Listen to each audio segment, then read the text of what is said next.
नजर सब पर। नमस्कार, मैं हूं दीप्ति शर्मा और आप सभी का स्वागत करती हूं थर्ड आई न्यूज नेटवर्क में। आइए सीधे रुख करते हैं अभी तक की 10 बड़ी खबरों का।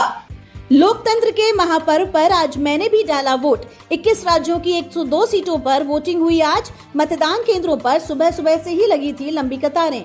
मध्य प्रदेश की शहडोल लोकसभा सीट पर दिखा अभूतपूर्व उत्साह। पिंक बूथ पर गाजे बाजे के साथ पहुंची महिला वोटर्स। नक्सल प्रभावित इलाके में कुछ ऐसा दिखा नजारा। शादी के बाद ससुराल नहीं, दूल्हे के साथ वोट डालने पहुंची दुल्हन। लोकसभा के पहले चरण के चुनाव के बीच पीएम मोदी आज यूपी, एमपी और महाराष्ट्र के दौरे पर चुनावी सभाओं को किया संबोधित। युवाओं को लुभाने के लिए भाजपा ने लॉन्च किया vote for the GOAT campaign. PM Modi को बताया ग्रेटेस्ट ऑफ ऑल टाइम। इसमें युवाओं को फोकस करते हुए पिछले 10 सालों में खेल, स्टार्टअप, मेक इन इंडिया व शिक्षा जैसे क्षेत्रों में उठाए गए कदमों की जिक्र किया गया है। लोकसभा चुनाव में इस बार 20 से 29 आयु वर्ग के 3.5 करोड़ से अधिक युवा मतदाता मतदान करेंगे। इनमें 35 लाख से अधिक युवा पहली बार के मतदाता हैं। कांग्रेस के लिए फिर सिर दर्द बने नवजोत सिंह सिद्धू। लोकसभा चुनाव को लेकर उठाया बड़ा कदम। चुनाव में वो ना तो कांग्रेस के प्रत्याशियों के पक्ष में प्रचार करेंगे और ना ही किसी भी कार्यक्रम में कांग्रेस प्रत्याशी के साथ चलेंगे। एक बैठक में तय हुआ कि जब पार्टी को जरूरत होती है तो उनको सिद्धू की याद आ जाती है, लेकिन चुनाव के बाद में उनको अनदेखा कर दिया जाता है। विश्व स्वास्थ्य संगठन और दुनिया के 500 विशेषज्ञों ने स्वीकारा हवा के जरिए फैला कोविड।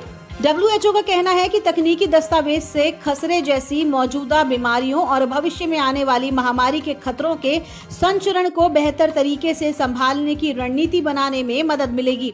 दुबई में बाढ़ बनी मुसीबत। इंडियन एम्बेसी ने भारतीयों के लिए जारी किया हेल्पलाइन नंबर। ईवीएम, वीवीपीएटी पर सुप्रीम कोर्ट ने सुरक्षित रखा फैसला। कहा मतदाताओं की बड़ी संख्या बताती है वर्तमान व्यवस्था में लोगों का भरोसा।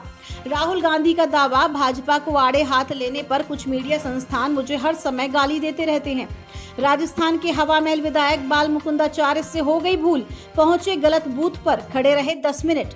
जयपुर शहर लोकसभा के चुनाव संयोजक डॉक्टर SS अग्रवाल दिखे अपनी टीम के साथ मुस्तैद। विभिन्न क्षेत्रों से आ रही समस्याओं का किया तत्काल निस्तारण।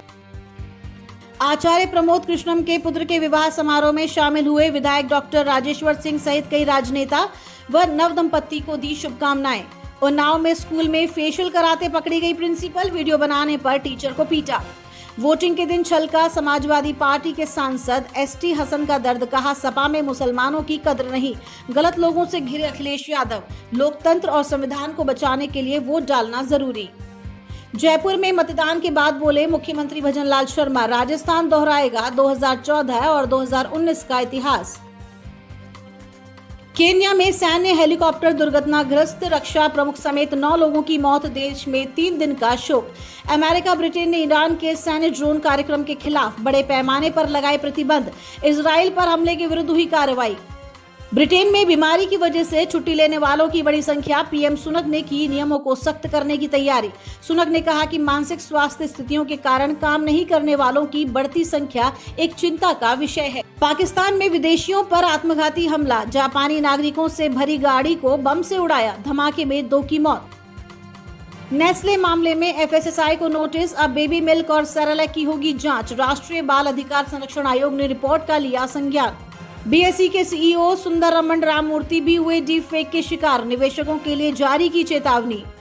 जेल में आलू पूड़ी खाने के दावे पर आपका बयान। केजरीवाल को ना दवा मिल रही ना घर का खाना। वहीं अरविंद केजरीवाल के स्वास्थ्य को लेकर LG ने DG जेल से तलब की रिपोर्ट। भारत को लंबी कूद में बड़ा झटका। घुटने की चोट के कारण श्रीशंकर ओलंपिक से बाहर, होगी सर्जरी। तापमान बढ़ने से वैश्विक GDP को 10% तक नुकसान। दुनिया के कुछ हिस्सों पर पड़ेगा सबसे ज्यादा प्रभाव। शोध में भी पाया गया कि गरीब और गर्म जलवायु वाले देशों पर इसका सबसे बुरा असर पड़ सकता है और इन देशों की GDP को 17% तक नुकसान हो सकता है। बॉक्स ऑफिस पर पिट गई बड़े मियां छोटे मियां। मैदान की हालत सबसे खराब। खुद को रवि किशन की दूसरी पत्नी बताने वाली अपर्णा ठाकुर पर दर्ज हुई FIR। एक्टर की पत्नी ने लगाए अब तक के सबसे संगीन इल्जाम। अल्लू अर्जुन की फिल्म के बिके डिजिटल राइट्स। नेटफ्लिक्स के निर्माताओं को दी मुंह मांगी रकम, बनाया धांसू रिकॉर्ड। विद्या बालन ने नेपोटिज्म पर कह डाली ऐसी बात, कईयों को लगेगी मिर्ची। कहा फिल्म इंडस्ट्री किसी के बाप की नहीं है। तो ये थी अभी तक की 10 बड़ी खबरें। देश विदेश की ताजा तरीन खबरों के लिए जुड़े रहिए थर्ड आई न्यूज नेटवर्क के साथ। नजर सब पर।